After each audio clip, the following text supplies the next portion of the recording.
angle, side, notice that the two angles are together and the side is not in between them on that one.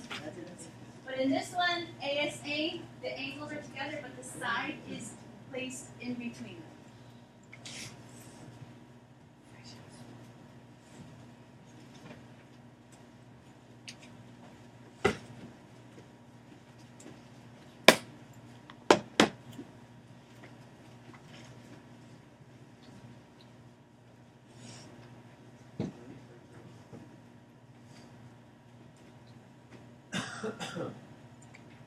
And remember, the markings you're making right now would really be marks that were given to you, or that you could find in a certain way by doing vertical angles or reflexive and things like that. What goes in this box? What is the one that doesn't work? Don't say it. What is the one that doesn't work? Side angle, okay? That's the one that if you ever find that, the answer is none. You can't use it. All right, look at example 1. Some of these we're going to be able to do, and some of them are going to be not enough information.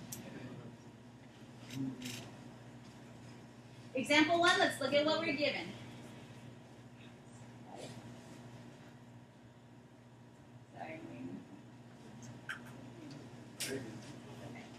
All right, so we're trying to use AAS. Look at what we're given. We're already given an angle right here. That angle K is equal to angle M. So that's an angle. What else do you see in there? The reflexive. So let's put that in. How would you state that? What equals what? Equals LJ equals LJ or JL equals JL, either one. And the reason is reflexive. All right, now there's no other markings, no other clues. There's no vertical angles. There's no parallel lines where you can find equal angles. What they do tell us is the word bisect. What does bisect mean? Cuts in half, right? So look, angle KLM. This angle right here is being cut in half. So can you find for me two equal angles there where it's cut in half?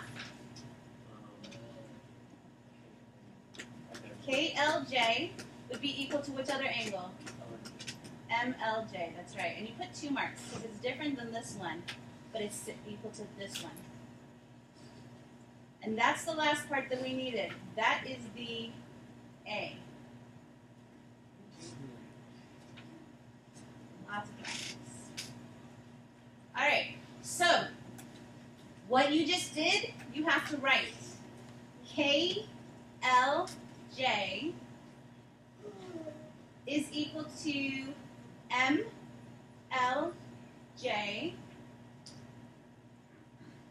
But can anybody tell me why I was allowed to do that? What's the key word that allows me to do that? Bisector, that's right. Because of the definition of angle bisector. A bisector cuts into 2 equal parts. If I just put angle by.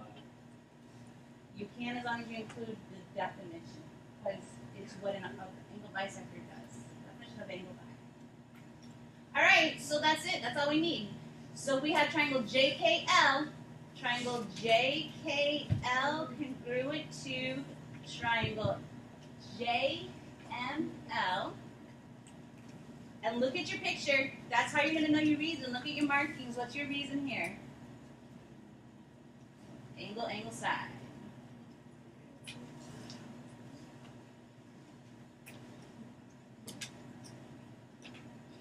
Okay. But everything from the past now is going to come into play. We're going to have vertical angles. We're going to have reflexive. We are going to have alternate interior angles. We might have corresponding angles, things that come from parallel lines. So look at number 2.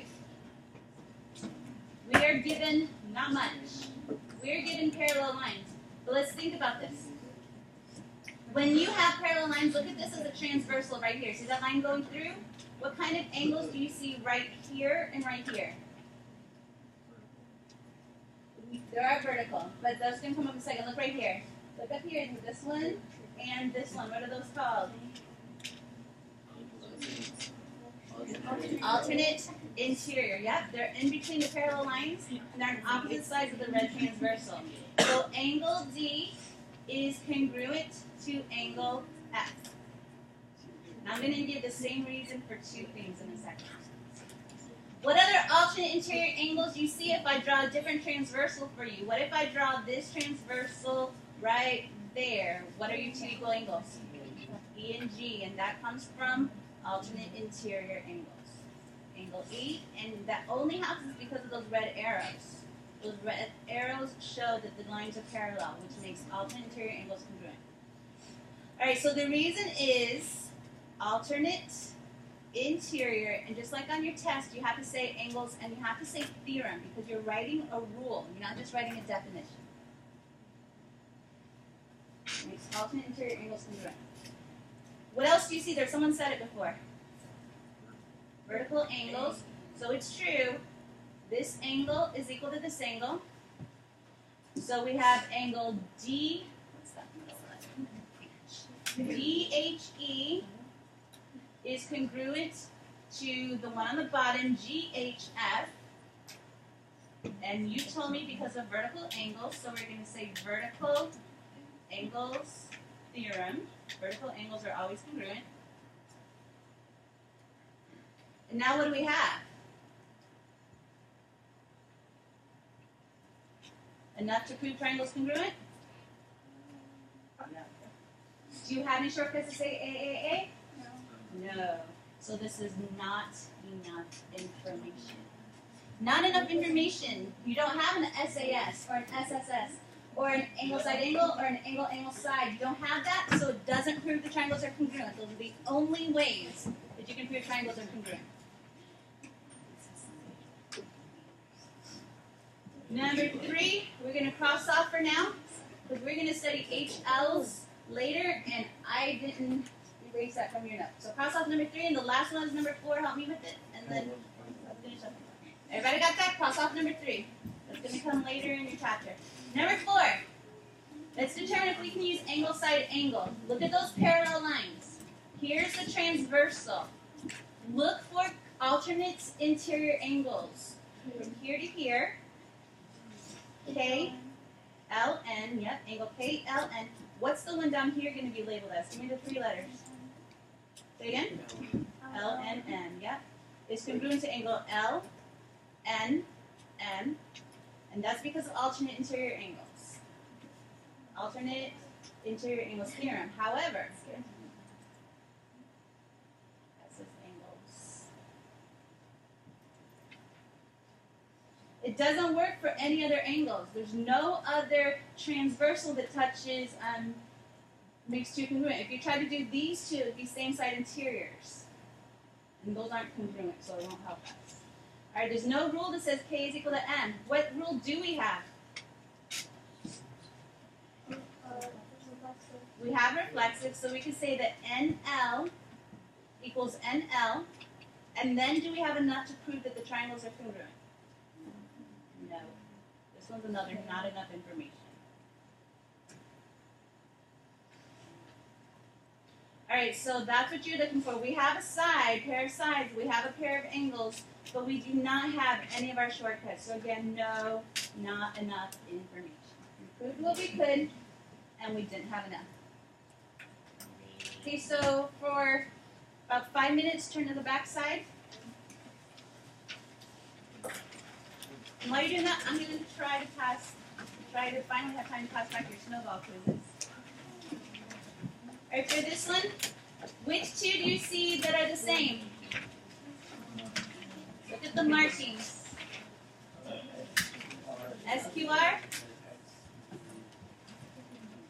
XCY has that angle all the way over there. This one has the 2 angles right around the side, and this one has the 2 angles right around the side. Okay, so it goes angle, side, angle. This one goes angle, side, and then nothing goes there. Or it goes angle, angle, side. All right, so to name them, make sure you make a match. Triangle SQR is congruent to...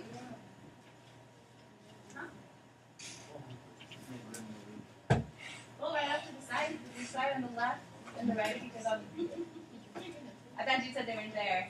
SQR. S has no markings. Which letter goes with that over here? V. Good. So that's how you know the order. I went with Q next. Q has 2 marks. Which one goes with it? U. And R has 1 mark, goes with T. You can do it to the left and to the right. I squish mine together.